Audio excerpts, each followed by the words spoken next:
사실 많은 무주택자분들이 그런 생각 많이 하세요. 그러니까 나는 저점에 사서 최고점에 팔고 싶어. 막 그런 생각 하시는데 사실 그런 걸 할 수 있는 분은 대한민국에 없습니다. 다만 이제 어느 정도의 흐름만 아시면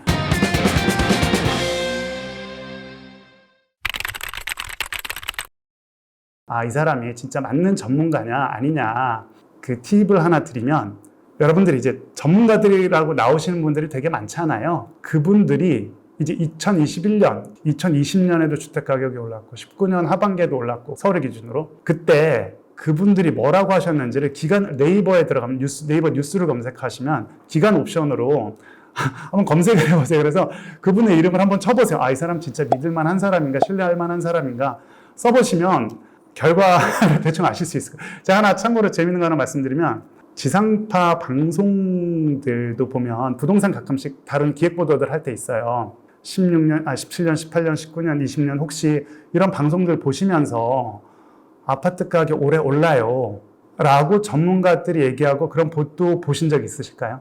아마 없으실 거예요. 왜? 아마 지상파에서 기획방송 보도에서 올해 아파트 가격 올라요 라고 얘기하면 팩트 여부와 관계없이 어마어마하게 지탄받을 거예요. 지상파에서. 지상파 방송이 잘못했다기보다도 그런 데서 이제 그 나오시는 전문가분들이 여러 가지 시장 얘기하면서 굉장히 부정적으로 얘기를 하셨는데 그래서 그분들의 말을 믿고서 집 사는 걸 보류한다든지 또는 제일 안타까운 분들은 뭐냐면 집이 있었는데 파신 분들 되게 안타깝잖아요. 근데 그래서 저는 그럼 이제 누가 전문가인지 사실 맞춰야 되잖아요. 또 그러면 저는 그래서 그런 노력 기울이니 본인이 그냥 정리된 자료들을 보시고 한번 공부를 좀 해보셔라. 그래서 제 책에도 무주택자들이 어떻게 하면 접근하는 게 좋을지에 대한 내용들이 많이 나와 있으니까 보시고 사실 제가 정말 추천드리고 싶은 거는 부동산 책도 그렇고 경제 재테크와 관련된 책도 그렇고 한 20권 정도만 보시면 그래도 대충 시장을 이렇게 봐야 되는구나 좀 아실 수 있을 거예요. 그리고 요즘에 좋은 정보들이 얼마나 많아요. 이게 유튜브라든지 다른 데도 좋은 정보가 있으니까 본인이 한번 좀 공부를 해보시고 사실 전문가들, 전문 기관들도 그렇고 말 믿었는데 틀렸어. 사실 그분들한테 따질 수가 없잖아요. 그러니까 그러지 말고 본인이 한번 진짜 공부를 해보시고 부동산의 실력을 기르는 게 가장 중요하다. 제가 요거 하나만 더 말씀드릴게요. 우리가 투기꾼들 욕 되게 많이 하잖아요. 다주택자들. 근데 재밌는 건 뭐냐면은 투기꾼이나 다주택자들은 공부를 되게 많이 해요. 근데 무주택자들 정작 더 공부를 많이 해야 할 무주택자들이 공부를 안 하는 게 굉장히 아이러니인 거죠. 그러면서 이제 다주택자라든지 투기꾼들을 손가락질하죠. 저는 그래서 손가락질할 에너지 그런 걸 가지고서 공부를 좀 하셔라.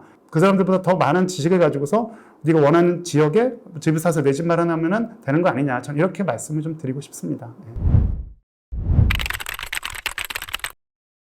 각 지역마다 각각의 에너지와 사이클을 가지고 있기 때문에 어떤 지역은 사실은 괜찮을 수도 있고 어떤 지역은 조금 부담스러울 수도 있고 저는 그렇게 생각을 해요. 그래서 가장 대표적으로 서울만 잠깐 말씀을 드려보면은 서울의 올해 입주량이 전문가들도 이제 대충 4에서 한 5만은 입주가 있어야 된다 이렇게 얘기를 많이 하는데 서울에 올해 한 3만이 좀 안 됩니다. 근데 하반기에 입주가 한 10,000호, 7월 이후에 10,000호 정도밖에 안 되고, 그 중에 한 2,000호가 고덕 쪽에 아마 민간 지원 임대 아파트.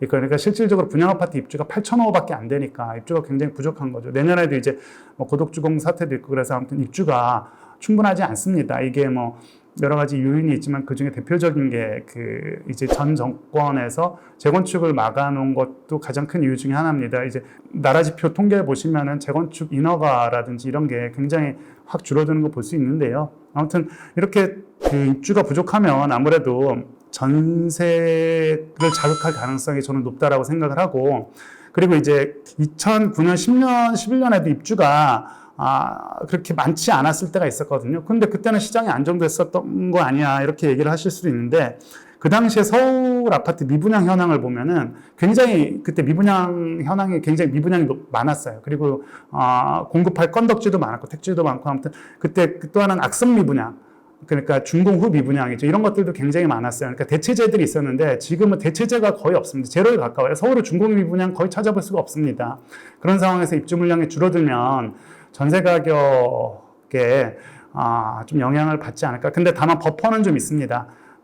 인천이라든지 그 경기 쪽에서는 그 수원이라든지 성남이라든지 또 안양이라든지 이런 데 좀 입주가 꽤 있어요. 그래서 그런 데서는 어느 정도 버퍼 역할을 할 수 있는데, 그런 데서 버퍼가 안 되는 이렇게 좀 중심부 쪽은 좀 어렵지 않을까 이렇게 생각을 하고 있습니다. 다만 다행인 거는 내년 초에 강남 입주가 어느 정도 있긴 있어요. 그래서 근데 이제 서울 전체로 봤을 때는 좀 부족하기 때문에 이런 게 어떻게 영향을 미칠지 좀 봐야 될 것 같고, 또 하나는 임대차 3법이 이제 2020년 7월 30일에 통과했는데, 그 재밌는 게 보면은 그 수도권과 5대강역시 아파트 매매 지수 흐름을 보시면요, 전국이 다 올라요. 근데 최근 20년 주택가격 흐름을 보시면 전국이 이렇게 한꺼번에 동시에 오른 적이 없었어요.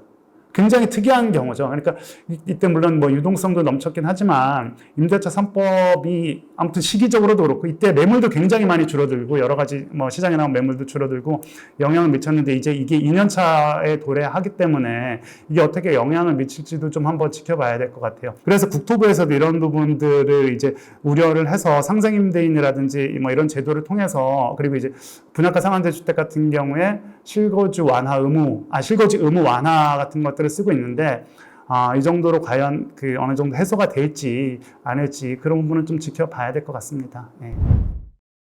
이게 일률적으로 또 지역마다 또 아까 차이가 있다고 말씀드렸지만 또 개인마다가 또 차이가 있습니다.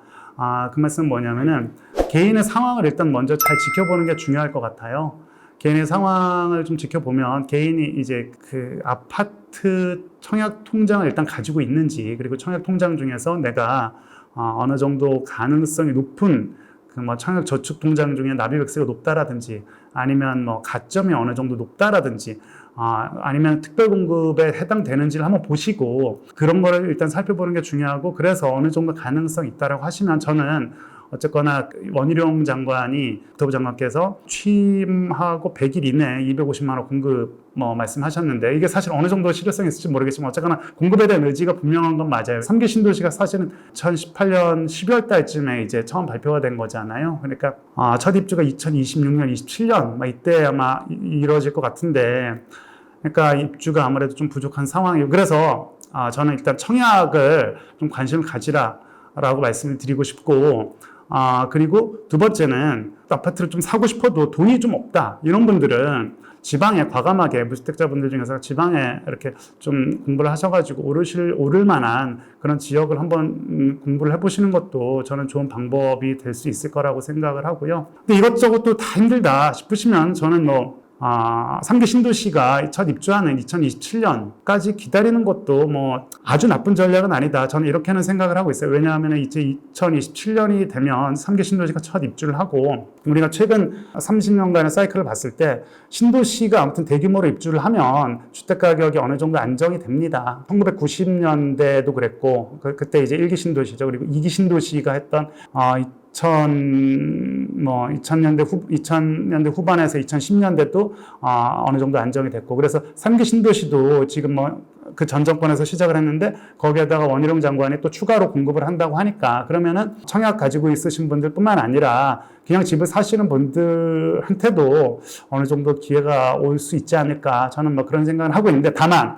중간에 2026년, 5년, 4년, 3년 이 기간 동안에 부족해진 주택들, 이 구간을 어떻게 지금 채울 수 있을까, 이런 게 좀 관건이라고 저는 생각을 하고 있습니다. 그래서 본인의 상황을 한번 살펴보시고 이런 어떤 전반적인 거를 좀 검토하셔서 판단하시는 게 좋지 않을까, 저는 그렇게 생각을 하고 있습니다. 그 무주택자들의 베스트 초이스는 청약통장이라고 생각해요. 일단 청약통장에 대해서 좀 공부를 해보시는데, 국토교통부에 가면은 청약 Q&A라고 있어요. 그래서 제 책에도 어느 정도 정리가 되어 있는데, 청약 Q&A 보시면서 좀 청약에 대한 공부도 하시고 그러시면은 되게 좋을 것 같아요. 그리고 청약통장 관련해서 몇 가지 팁만 잠깐 드리면, 혹시 청약통장 본인이 가지고 있는 통장 한번 확인해 보시고, 청약 저축통장이다, 근데 어느 정도 납입액수가 굉장히 높다, 그러면 종합통장으로 갈아타지 말고 공공주택에 사는 3기 신도시 남양주 왕숙이나 이런 데 보니까 한 커트라인이 한 1900 후반에서 한 2000 정도 되는 것 같더라고요. 그런데 한번 적극적으로 해보시는 것도 좋고, 직장 초년생들은 반드시 단독 세대주가 되라. 왜냐하면 이제 청약 운 좋게 됐는데 뭐 아버지가 집을 가지고 있어가지고 제가 부적격으로 당첨되는 사례들도 꽤 봤거든요. 그래서 그런 것들을 한번 확인해 보시고 특별 공급이 되는지도 한번 적극적으로 한번 보시라고 좀 말씀을 드리고 싶어요. 그리고 대출 관련해서 저는 사실은 뭐 제가 대출을 상담할 만큼 제가 건전하게 그 자금을 운영하지를 못했어요. 거의 저는 항상 영끌로 살아왔기 때문에 그래서 제가 좋은 답변이 될 수 있을지는 모르겠는데 저는 대출은 저는 일단 금융기관에 주는 가장 좋은 혜택이다 이렇게 생각을 하고 있어요. 최근에 기사를 보니까 조금 다들 두려워하시는 게 금리도 오를 것 같다라고 얘기를 하고 또 하나는 주택담보대출 금리가 뭐 7%, 8% 이렇게 되는데 어떻게 사냐 이렇게 얘기를 하시는데 한번 저는 금융감독원 금융상품 직접 한번 조회해 보셨으면 좋겠어요. 현재 기준으로 보시면 대부분 최고금리가 5%, 3%, 4% 이렇거든요. 근데 물론 8%, 9% 나오는 데 있습니다. 어디냐면은 OK저축은행, 고려저축은행 8%, 9% 나옵니다. 근데 만약에 이 정도에서 대출 받아가지고 집 사실 것 같으면은 저는 대출 받아서 집 사지 말라고 말씀드리고 싶어요. 그런데 이거보다 훨씬 낮으니까 여러분들 뭐 정상적인 직장 다니시고 그래서 훨씬 더 낮은 가격에 사실 수 있으면 저는 적극적으로 대출을 활용하는 것도 나쁘지 않다. 저는 저 개인적으로 그렇게 생각을 하고 있고 또 하나는 그 지역을 잘 분석하면 그 미분양 분양권 같은 경우로도 이제 내 집 마련할 수 있는 좋은 기회도 될 수 있고 또 하나는 현금이 너무 모자라다 싶으시면은 제가 이제 제 책에도 이제 지인한테 소개해 줬던 방법인데 월세로 들어가서 과감하게 나오는 목돈을 가지고 그 돈을 가지고 내가 이제 관심 있어 하는 지역의 아파트를 사는 것도 좋은 방법이 될 수 있지 않을까 그렇게 생각을 합니다. 예.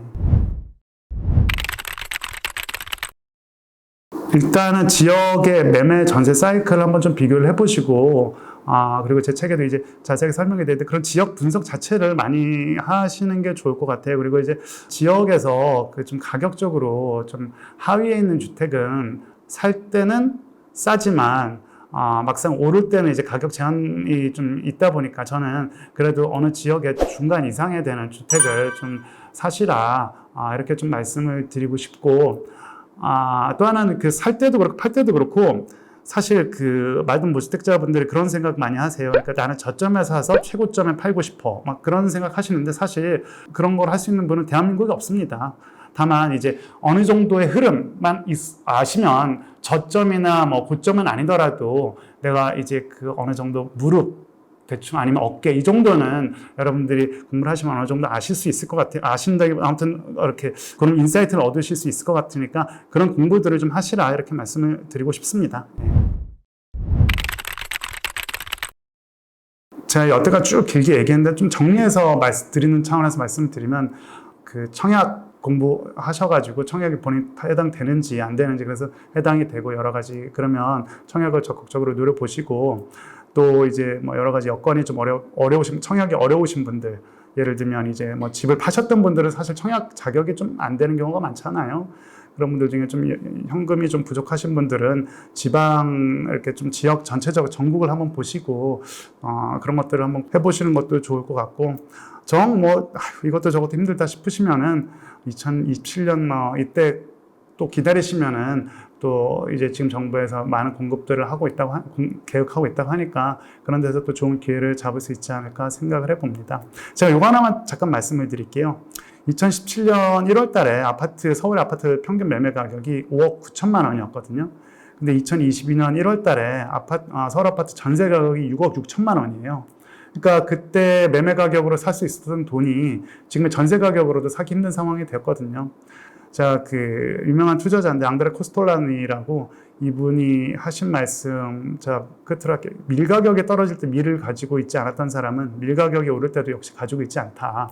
얘기는 뭐냐면은 본인만의 기준, 거시경제 변수 이런 것들도 이제 중요하지만 본인이 이제 여러 가지 공부들을 해서 기준을 가지고 있다면 떨어지더라도 이게 지금 저평가되어 있구나.